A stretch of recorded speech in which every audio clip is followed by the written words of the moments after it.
ल गाइस, आज चाहिँ म काममा जान पाइनँ। अब रुम लक भयो भित्रबाट। चापीले काम नि गरेन, अनि त्यही भएर म चाहिँ बाहिरै सुत्नु पऱ्यो नि त, त्यही भएर जानै पाएन। अहिले चाहिँ म अब बिहान उठेर दाह्री काटेर नुहाइधुवाइ गरेर खाना खाएर कलेज जाँदैछु।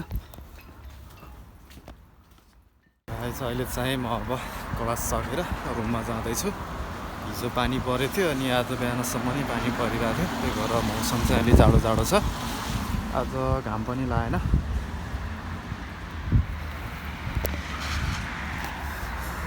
अब रुममा गएर खाना बनाएर खानु पऱ्यो। भोलि फेरि चाँडै उठेर काममा नि जानु छ।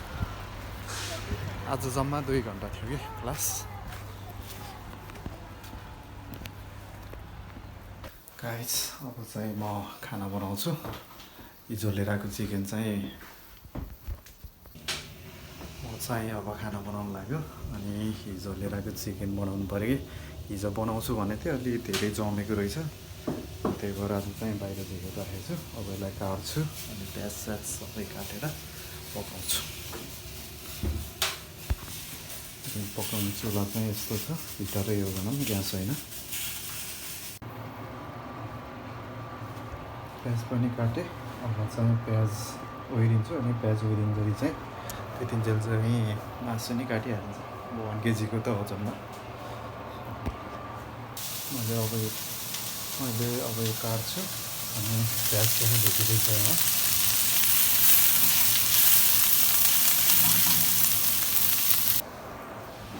मैले काटेर नि भ्याएर पनि ओइरिसकेँ।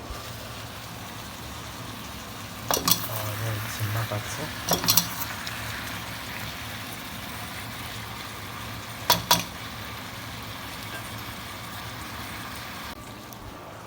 मासु नि पाक्यो। अब हुन्छ।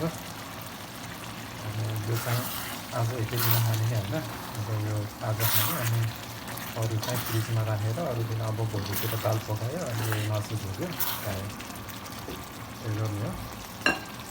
ल, अब चाहिँ म खाना खान्छु। आजको लागि चाहिँ यति नै।